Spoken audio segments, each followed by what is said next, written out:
ही train आहे तरी कोणती आणि कुठं जाते सांगा सांगा.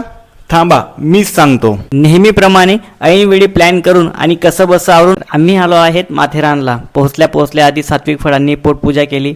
आपलं कसं आहे, आधी पोटोबा मग बघू विठोबा. आमच्या सोबत आहेत आमचे हमेशावाले ट्रॅव्हल पार्टनर्स राहुल आणि निकिता. अमन लॉजवरून माथेरान जाण्यासाठी टॉय ट्रेन आहे, ज्याचं तिकीट काढण्यासाठी आम्ही 1 तासापासून लाईनमध्ये थांबलोय. आम्ही प्लॅटफॉर्मला पोहोचलो आणि लगेचच टॉय ट्रेन आली. ट्रेन एवढी छान होती की या पोरी म्हणाल्या आम्हाला ट्रेनच्या वरती छैया छैया डान्स करायचा आहे.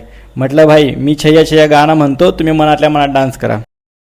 ओ यार है जो खुशबू की तरह, जिसकी जुबां उर्दू की तरह, मेरी शाम रात मेरी कायनात, वो यार मेरा सैया सैया चल छैया छैया छैया छैया चल छैया. हॉटेल शोधण्यात 2 तास घालवून आम्ही फायनली आलोय स्पॉट्स बघायला, जिकडे होता छोटासा आर्टिफिशियल वॉटरफॉल आणि सह्याद्रीचं अप्रतिम असं दृश्य. जस्ट लाईक काय झाडी काय डोंगर, सगळं कसं एकदम ओके मध्ये. उशीर झाल्यामुळे एवढंच बघून आम्ही माथेरानच्या मार्केटमध्ये पोहोचलो, जिकडे काकांकडून शार्प शूटरची ट्रेनिंग घेऊन मी धप्पाधप टार्गेट उडवले.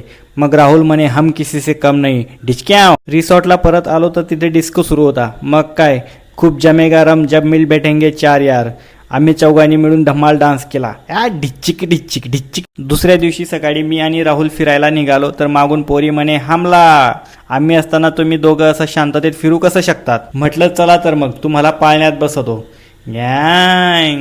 उरलेले पॉइंट फिरून आम्ही परतीच्या प्रवासाला ही हलटी डुलटी ट्रेन घेऊन निघालो. जाता जाता या बारक्याला खाऊ दिला आणि माथेरानला टाटा बाय बाय केला.